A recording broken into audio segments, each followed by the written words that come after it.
வரம் கொடுக்குறவங்க கவனமாக இருக்கணும், வரம் கேட்குறவங்களும் கவனமாக இருக்கணும். அப்படிங்கிறது கவனம்ங்கிறது எல்லாருக்கும் இருக்கணும். எதை கேட்கணும் எதை கேட்கக்கூடாது அப்படிங்கிறதுல வரம் கேட்குறவங்க யோசிக்கணும். வரத்தை எதை கொடுக்கணும் கொடுக்காமல் இருக்கணுன்றத வரம் கொடுக்குறவங்களும் யோசிக்கணும். இப்போ அப்படியெல்லாம் இல்லை, இப்போ இல்லை, அப்போவுமே யார் தவம் இருக்கிறதுன்றது ஒரு விவஸ்தை கிடையாது. பழைய கதைகள்லாம் பார்த்திங்கன்னா தேவர்கள் அரக்கர்களும் தவம் இருப்பான். அவன் கடுந்தவம் இயற்றுவான், அரக்க தவம். அந்த தவம் இயற்றி அவன் வரம் கேட்பான், உடனே கொடுத்துருவாங்க. வரத்தை கொடுத்துவிட்டு கஷ்டப்படுகிற கடவுள்கள்லாம் நம்ம புராணங்களில் பார்க்குறோம். அப்புறம் நல்லது தான் ஜெயிக்கும்னு வச்சுக்கோங்க. அதனால் வரம் கொடுக்கும்போது கவனமாக இருக்கணுன்றது தான் நமக்கு இங்கே இப்போ வழங்கப்படுகிற ஒரு தகவல்னு வச்சுக்குவோமே.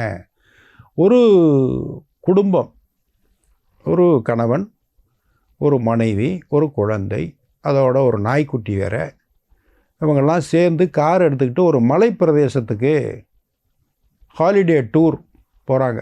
ஜம்முன்னு காரை ஓட்டிகிட்டு போகிறாங்க.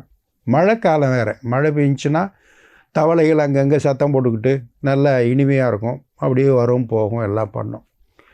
அப்படி அந்த மழை காலத்தில் மலை பிரதேசத்தில் வண்டியை ஓட்டிக்கிட்டு போகும்போது திடீர்னு சடன் பிரேக் போட்டார். யார்? கணவர். போட்டால் ஏன் இப்படி போடுறாருன்னா, நாய் பயந்து போயிடுச்சு, அந்த அம்மா பயந்து போயிட்டாங்க, அந்த குழந்தை பயந்து போச்சு. எதுக்குன்னு பார்த்தா டக்குன்னு கதவை திறந்து இறங்குறாரு ஒரு சின்ன தவளை. அது ரோட்டை கிராஸ் பண்ணுறதுக்காக முயற்சி பண்ணிக்கிட்டு இருந்திருக்கு.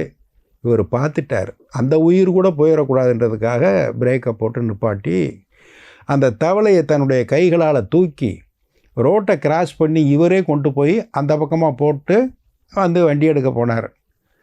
ஹலோ மேன் அப்படின்னு ஒரு சத்தம். யார்ரா? யாரும் இல்லாத காட்டுக்குள்ளே நம்மளே யாரா கூப்பிட்றதுன்னு திரும்பி பார்த்தா அந்த தவளை பேசுது.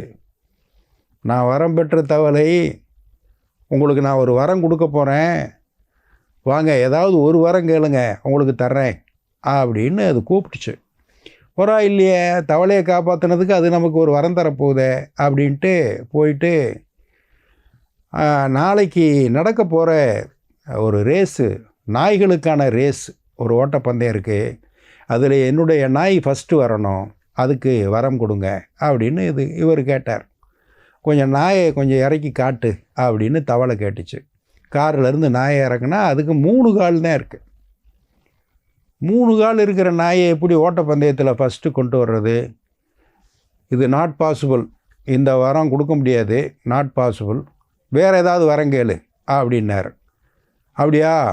நாளை மறுநாள் எங்கள் தெரு முனையில் எங்கள் தெருவாசிகளுக்குள்ளே ஒரு அழகி போட்டி நடக்குது.